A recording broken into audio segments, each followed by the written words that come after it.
Al-Quran merupakan kitab suci bagi umat Islam. Kitab ini juga sekaligus menjadi kitab terakhir setelah Taurat, Zabur, dan Injil yang diturunkan Allah Subhanahu wa Ta'ala kepada para nabi dan rasul. Al-Quran diturunkan kepada Nabi Muhammad SAW melalui malaikat Jibril. Al-Quran tidak diturunkan sekaligus, akan tetapi secara bertahap. Waktu turunnya Al-Quran kurang lebih 22 tahun, 2 bulan, 22 hari. Terdiri atas 30 juz, 114 surat, 6.236 ayat, 74.437 kalimat, dan 325.345 huruf. Al-Quran memberi petunjuk jalan yang lurus dan memberi bimbingan kepada umat manusia di dalam menempuh perjalanan hidupnya agar selamat di dunia dan di akhirat.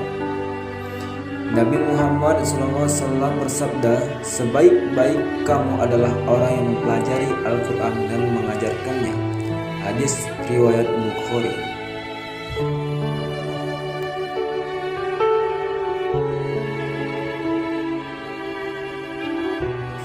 Membaca Al-Quran tentu memiliki adab, karena yang dibaca adalah kalamullah, firman Allah, bukan kotoran, bukan pula perkataan makhluk. Di bulan Ramadan apalagi, adab ini mesti diperhatikan, karena intensitas berinteraksi dengan Al-Quran sangat tinggi di bulan Ramadan. Dikarenakan para ulama biasa menyebut Ramadan adalah bulannya Al-Quran. Nah, di sini akan saya sampaikan beberapa adab penting yang perlu diperhatikan dalam membaca Al-Quran. Yang pertama yaitu hendaklah membaca Al-Quran berniat ikhlas mengharap ridha Allah, bukan berniat ingin mencari dunia atau pujian semata. Yang kedua yaitu disunnahkan membaca Al-Quran dalam keadaan mulut yang bersih. Bau mulut tersebut bisa dibersihkan dengan siwak atau bahan semisalnya. Yang ketiga yaitu disunnahkan membaca Al-Quran dalam keadaan suci. Namun jika membaca dalam keadaan berhadas, dibolehkan berdasarkan kesepakatan para ulama. Namun ini berkaitan dengan masalah membaca. Jika untuk menyentuh Al-Quran dipersyaratkan harus suci. Dari Abu Bakr bin Muhammad bin Amr bin Hazm, dari ayahnya, dari kakeknya, sesungguhnya Rasulullah SAW pernah menulis surat untuk penduduk Yaman yang isinya, tidak boleh menyentuh Al-Quran melainkan orang yang suci. Hadis riwayat Daruqutni nomor 449. Hadis ini dinilai sahih oleh Syekh Al-Albani dalam Al-Irwa nomor 122. Selanjutnya adab yang keempat yaitu mengambil tempat yang bersih untuk membaca Al-Quran. Oleh karena itu para ulama sangat menganjurkan membaca Al-Quran di masjid. Karena di samping masjid adalah tempat yang bersih dan dimuliakan, masjid juga tempat untuk meraih fadilah i'tikaf. Imam Nawawi rahimahullah menyatakan, hendaklah setiap orang yang duduk di masjid berniat i'tikaf baik untuk waktu yang lama atau hanya sesaat. Bahkan sudah sepatutnya sejak masuk masjid tersebut sudah berniat untuk i'tikaf. Adab seperti ini sudah sepatutnya diperhatikan dan disebarkan, apalagi pada anak-anak dan orang awam atau orang yang belum paham, karena mengamalkan seperti itu sudah semakin langka. Adab yang kelima yaitu menghadap kiblat ketika membaca Al-Quran. Duduk ketika itu dalam keadaan sakinah dan penuh ketenangan. Selanjutnya adab yang keenam itu memulai membaca Al-Quran dengan membaca ta'awuz. Bacaan ta'awuz menurut jumhur atau mayoritas ulama adalah a'udzubillahi minasyaitonir rajim.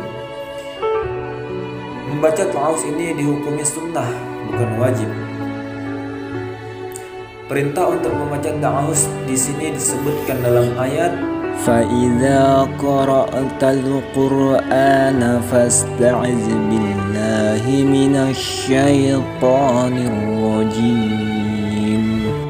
yang artinya apabila kamu membaca Al-Quran, hendaklah kamu meminta perlindungan kepada Allah dari syaitan yang terkutuk. Quran Surat An-Nahl ayat 98. Adab yang ketujuh yaitu membaca Bismillahirrahmanirrahim di setiap awal surah selain surah Bara'ah, yaitu surat At-Taubah.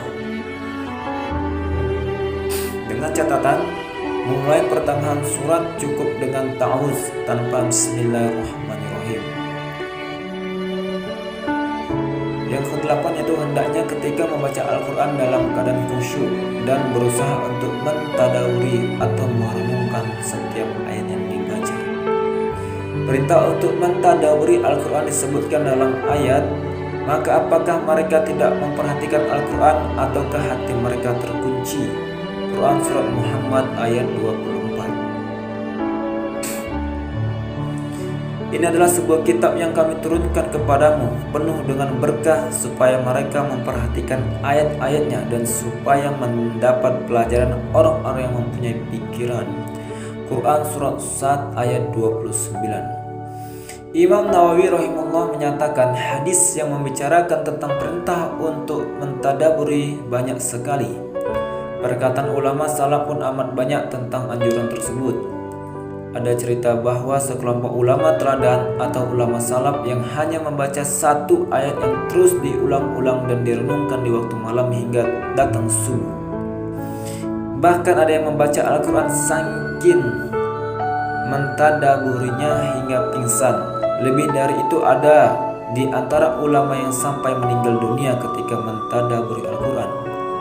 Diceritakan oleh Imam Nawawi dari Ba'az bin Hakim bahwasanya Zararah bin Aufa, seorang ulama terkemuka di kalangan tabi'in, ia pernah menjadi imam untuk mereka ketika sholat subuh. Zararah membaca surah hingga sampai pada ayat فَإِذَا نُكِرَ فِي النَّاقُورِ فَذَلِكَ يَوْمَئِذٍ يَوْمٌ عَسِيرٌ, yang artinya apabila ditiup sangkakala maka waktu itu adalah waktu datangnya hari yang sulit. Quran Surat Al-Mudaththir ayat 8-9. Ketika itu Zararah tersungkur lantas meninggal dunia. Bas menyatakan bahwa ia menjadi di antara orang yang memikul jenazahnya. Ingat nasihat Ibrahim Al-Kawwas bahwa obat hati ada 5. Yang pertama yaitu membaca Al-Quran disertai tadabbur atau perenungan. Yang kedua perut kosong atau rajin puasa. Yang ketiga rajin qiyamul lail atau sholat malam. Yang keempat yaitu merendahkan diri di waktu sahur. Yang kelima yaitu duduk dengan orang-orang yang soleh. Adab dalam membaca Al-Quran ini diringkas dari penjelasan Imam Nawawi dalam At-Tibyan halaman 80-87.